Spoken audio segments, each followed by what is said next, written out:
Last night we had a lot of good basketball games. Some really good performances from players I'd like to talk about. Shout out to Tyrese Maxey for dropping 32 points in 3 quarters. 32 points in 3 quarters. Getting to the free throw line, being very efficient. Joel Embiid with a 27-point game alongside him. But this offense really ran with Adem Bona on the court, Quentin Grimes on the court. If you guys look over here, you're going to see the plus minuses of these players. You're going to see spots like...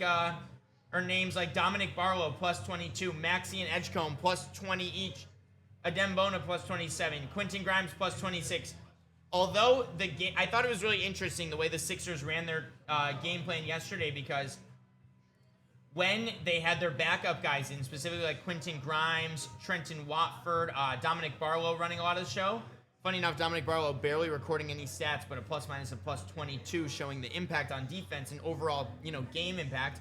I thought it was interesting to watch the balance in the 76ers offense between Tyrese Maxey and VJ Edgecombe running the half court and really trying to run and gun in transition versus when Joel Embiid was in, running the offense a little bit more primarily through Embiid in pick and rolls and slowing the game down a lot.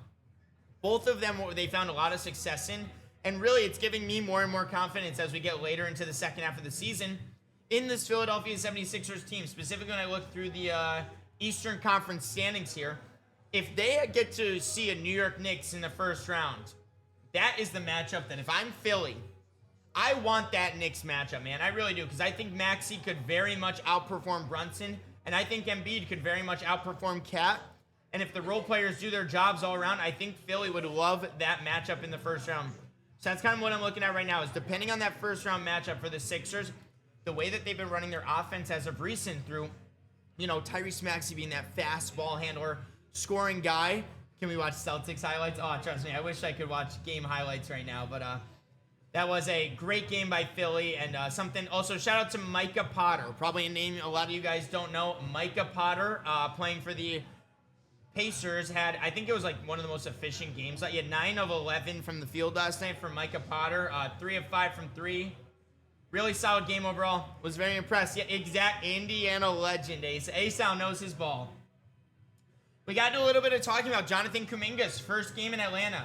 Now, obviously, I think we all expected Atlanta to beat Washington. We know Washington's tanking. They're barely playing their guys. I mean, when Will Riley, Jameer Watkins, and Anthony Gill are combining for over 65 minutes in the game, you know that you're probably trying to lose the game. But I want to look over in Atlanta and talk specifically about this. Now, Jalen Johnson did go down with the injury. He did not return to the game due to a left hip flexor injury.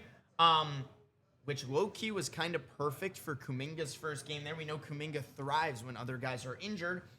Kuminga came right in and was so efficient.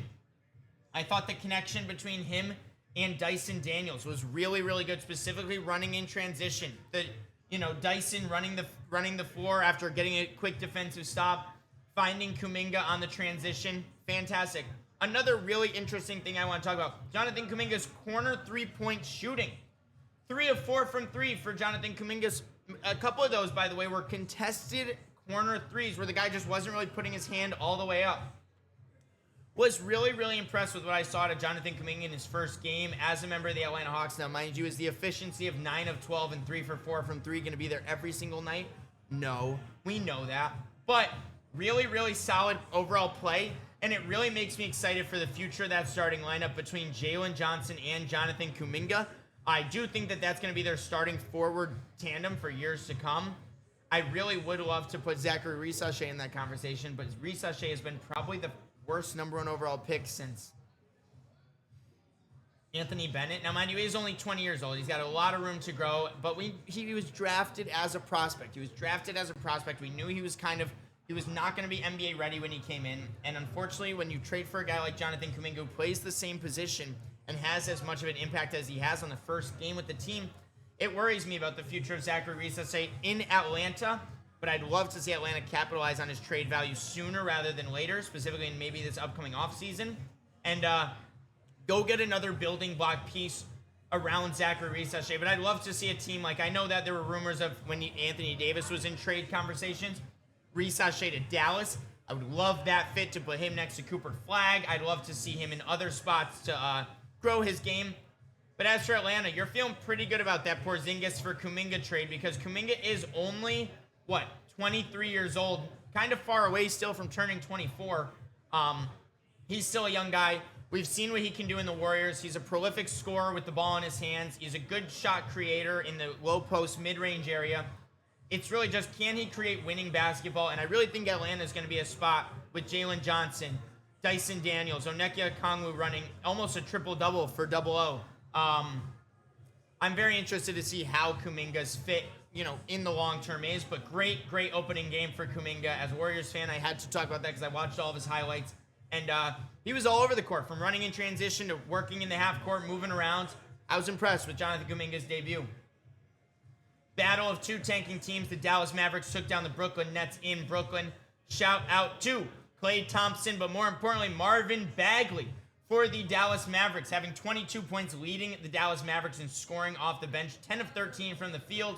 Not really much of a defensive impact here, but Marvin Bagley continuing to find his role more and more in Dallas. A player that not a lot of people, a lot of people shut down.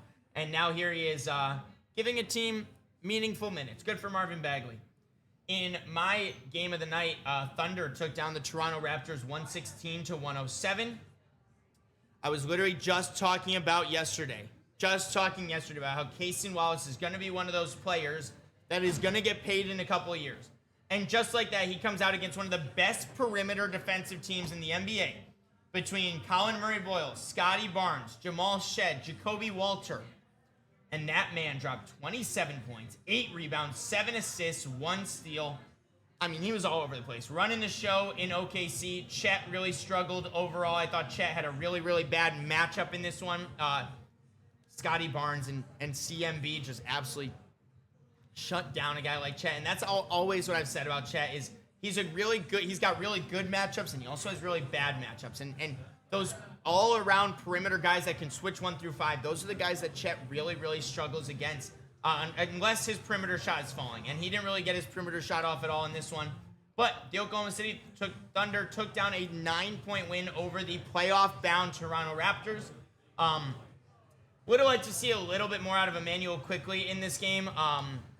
I know 17-4 is pretty good, but, the stats don't show it all. Brandon Ingram did not score the ball well, and when he's not scoring the ball or shooting efficiently, he's a very non-impact player, especially against a team full of impact players in the Oklahoma City Thunder, whether it was Jared McCain coming off the bench and running around and, working his way off the ball, or Alex Caruso bringing absolutely valuable minutes, guarding their bench unit. Now, mind you, you would look at Jacoby Walter and say 17 points, efficient game, looks great.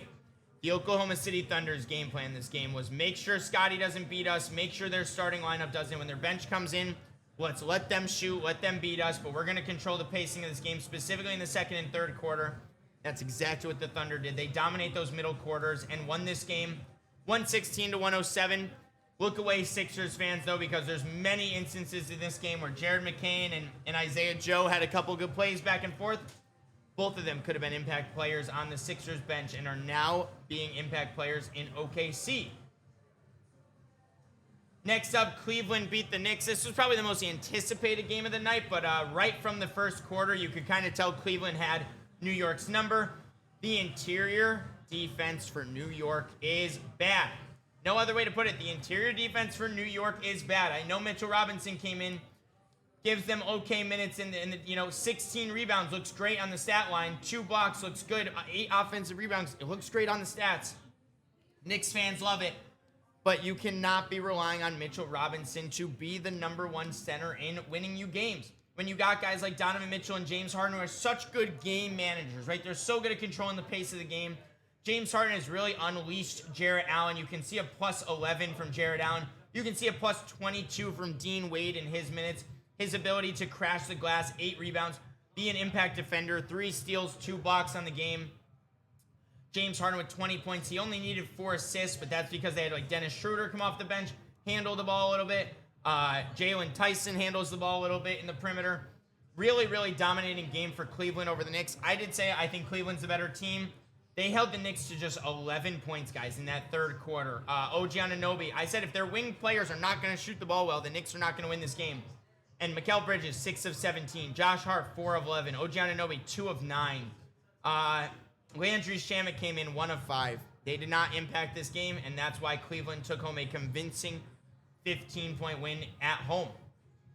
A dominating performance for the Charlotte Hornets over the Chicago Bulls. We know the Hornets to be one of the hottest teams in recent memory between Kahn, Brandon Miller, and LaMelo Ball. But how about that bench unit? Kobe White coming in off the bench, giving them 16 minutes and recording a plus-minus of plus 20. Grant Williams recording 19 minutes, plus-minus of plus 19. Bench unit absolutely dominated the bench unit for the Bulls. Not much else to say. You can see the minuses here. Isaac Okoro was a minus 33 in this game. Yikes, Isaac Okoro. But Charlotte continues to look better and better. I don't think they're going to be a team that really going to talk about making any noise in the playoffs, but they are definitely a team to look at to see if they're going to make a move in the offseason. How can they change the trajectory of the future of the Charlotte Hornets? Because they have their main three guys. They have their three building blocks in LaMelo, Kahn, and B. Mills. Can they find that superstar guy in the inside to put along them to take them from this 10 seed end of play in competition in the Eastern Conference and possibly make their way upwards of a 7 or 6 seed coming up in future seasons. Love what Charlotte's building though. As for Chicago, yikes! Shout out Modest Buzelis though. He's showing more and more flashes that he can be a good player. We're just not going to know if he's an impact winning player for years because he's on the Chicago Bulls. The Milwaukee Bucks beat the Miami Heat at home. Milwaukee defending their home court behind Kevin Porter Jr.'s 32 points, Ryan Rollins 21 points, Kyle Kuzma's 19, and then off the bench, Ousmane Dieng had a very efficient 11 points, and Bobby Portis with an efficient 21 points. Very good overall game for Milwaukee. They actually came back in the fourth quarter, dominated the fourth quarter in this one, 39 points scored to 24. They were losing going into the fourth and came back and won this one. Biggest takeaways really is just, Tyler Hero coming off the bench and playing really bad is really bad for the Miami Heat. For what Tyler Hero was just 2 years ago, feels like it might be time for a change of scenery for Tyler Hero and the Miami Heat, especially if, Norman Powell's going to come in and play his role much better than he's playing it all season long. I thought that was really just going to be a start of season thing, and now we're getting to the point where we're 60 games in, and Tyler Hero still is not making an impact on the Miami Heat. Kind of interesting if you're a Heat fan, knowing what you've had in him. And then, them not running their big lineup against the Milwaukee Bucks. Miles Turner's your starting center, and I'm thinking to myself, why are we not running Bam at the 4 and Kel'el Ware at the 5 with Pele? Pele Larson's in the game. He's starting the game playing 36 minutes, but yet, Kel'el Ware off the bench and what could have been such a great mismatch for you guys only gets you 19 points in valuable minutes. I don't know. Interesting coaching decisions by Eric Spoelstra, but big win for the Milwaukee Bucks at home in that fourth quarter comeback. The Boston Celtics beat the Phoenix Suns in an absolutely defensive, dominating game. Boston dominated this game very early on. Not very early on, but in the second half defense. You can see 30-11 third quarter scoring. They absolutely dominated that third quarter, holding them to terrible, terrible shooting in that third, if I remember correctly. They only shot 37% from the field, 33% from 3. Phoenix, that's not going to be a recipe for success if you want to beat this Boston Celtics team, who's so well-rounded, even with a guy like Peyton Pritchard coming in and really struggling from the field. Baylor Shireman not shooting the ball well. They hung their hat on the defensive side of the ball. Now, no Devin Booker definitely helps because they lose a lot of their shot creation with no Devin Booker on the court, but would have loved to see Jalen Green play a little bit better, but I feel like Jalen Green is one of those players that kind of archetype of a straight-up scoring guard never finds success against good defensive teams, and Boston's a good defensive team, so Boston's 16-point win over the Phoenix Suns. Timberwolves took down the Trailblazers. I was sad about this one because my prediction was that Portland was going to win this game, but they only lost by 3, so I don't feel that bad about it. And exactly what I said I was going to say. The bench unit in Portland stepped up. I was like, if they go starters for starters, Minnesota can win. But that bench unit could be the difference maker in this Portland game, and I was completely correct. Scoot Henderson came off the bench, played very good minutes. Matisse Thybulle in 10 points in 10 minutes. Vic Krejci, 8 points in 15 minutes. Chris Murray with one of his most efficient games of the season. 16 points on 7 for 10 shooting. Very impressed with what I saw to Portland, but the starting lineup of Minnesota was just too much to handle. 29 points efficiently out of Jaden McDaniels. He's been a little up and down offensively this whole season, especially after, working out with Kawhi and doing all the offseason training. We thought he was going to take more of a leap, but maybe we're seeing a second half leap. And who would have thought, guys, the defense in Minnesota gets much, much better when Rudy Gobert is healthy. 19 rebounds on the glass for Rudy, 10 points. He didn't even have to shoot the ball. He just had to rebound the ball and be an efficient shot blocker, disruptor in the paint. Love what I see out of Rudy Gobert. 124-121 win for Minnesota. And lastly, I have to talk about the last possession of this game. Magic take down the Lakers 110-109. I cannot believe Luka didn't take the three. Luka had 2 open shots on the last possession of this game, and he passed them both up. LeBron ended up taking this fadeaway three-pointer from the left wing that almost went in, crazy enough, but it did not go in. And, Paolo Banchero and Desmond Bane continue to lead this Magic team. They're now 31-26 after starting the year as bad as they have. For them to be, the 7th seed in the Eastern Conference, only half a game behind the 76ers. Honestly, very impressive stuff, even with Franz Wagner missing the time that he has.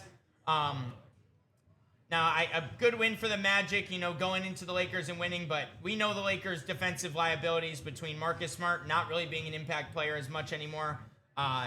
Off the bench, they really have no good defenders other than technically, I guess, Jared Vanderbilt's looked to be one, but Jared Vanderbilt, is he really anything offensively? It really hurts.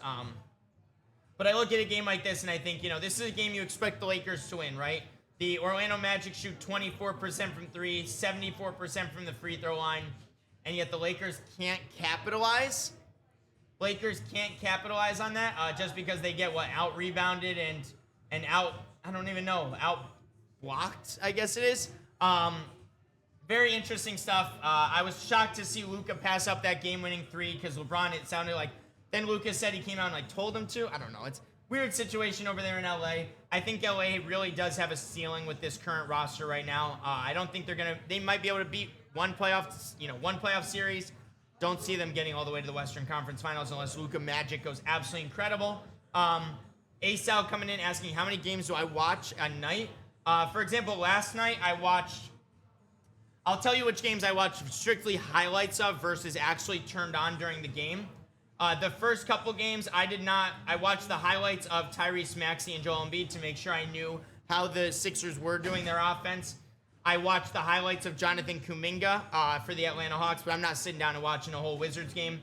I did not watch much of any of this Mavericks-Nets game, I can't lie. Not much to really watch there. I watched a lot of this Thunder Raptors game, and I watched a lot of the Knicks Cavs. These were the main two I turned on last night. The best teams that were playing. I love watching the Thunder without Shea because I love seeing how their offense works with the ball movement more around with, what's it called? On the games you watch. That's funny. That's really funny. You watch Mavericks Nets? Yeah, I'm not sitting there watching Brandon Williams give me 19 and 10. I can't lie. I don't need to watch two tanking teams when I need to know what teams are looking good come playoff time. That's kind of what I'm looking for right now. So, for example, I really wanted to watch this Cavs-Knicks game to see how the Cavs defense guarded the Knicks. They did exactly, funny enough, what I said yesterday was let the wing guys beat us and, maintain Brunson and Cap. It's exactly what they did. I watch more Hornets than I'd like to admit, if I'm being honest with you, Asa. I've loved watching the Hornets this year between their three top guys. I love watching LaMelo, Khan, and B. Mills when they're on. So I watched more of this game, I'd like to admit. I was actually really happy that I turned this game on majority in the second and third quarter because that third quarter from Charlotte was so entertaining to watch. They were hitting their threes. They were running. Every time Chicago missed, it felt like it was transition basketball. I only watched the highlights of the Bucks-Heat game. I did not get to watch all of it, but I had to see, when Kevin Porter Jr. drops 32, 7, and 7, I got to see that. I watched the highlights of Celtics and Suns, and then I watched the ending live of both of these games, the night games. I watched the endings in the fourth quarters of both of those games. So that's kind of how I go about my watching, my games, is I pick 1 to 2 games a night that I'm going to really hone in on. And then depending on stat lines from other players, I go through and watch the highlights of those players. The second I saw Kuminga was having a good game, I had to go see how Kuminga was having a good game. And he was doing it all separate ways. You must watch more than all of ESPN combined. Hey, now that football season's over and I got nothing else to do, I'm sitting there watching. I got my iPad with the multi-view on NBA League Pass, watching as much basketball as I could find. And shout out to, I believe it was Peacock that was hosting the other games. And I think Peacock does a very good job with their NBA games. Not as good as Amazon Prime, but I think Peacock does a pretty good job. To look forward to tonight's games, you have probably the best game of the year. If you're going to watch any regular season game, I would tune on tonight at 7:30 p.m. to watch this Thunder Pistons team, number one team in both conferences. Now, obviously, Shai Gilgeous-Alexander is injured, hence why Detroit is favored by 7.5 tonight. But watch how the Thunder keep this game close. Watch what their perimeter defense, their bench unit, the energy that they keep up. I expect a guy like Jared McCain to have a good game in this one. Watch the Thunder keep this game closer than it should be. Another good one, Spurs Raptors.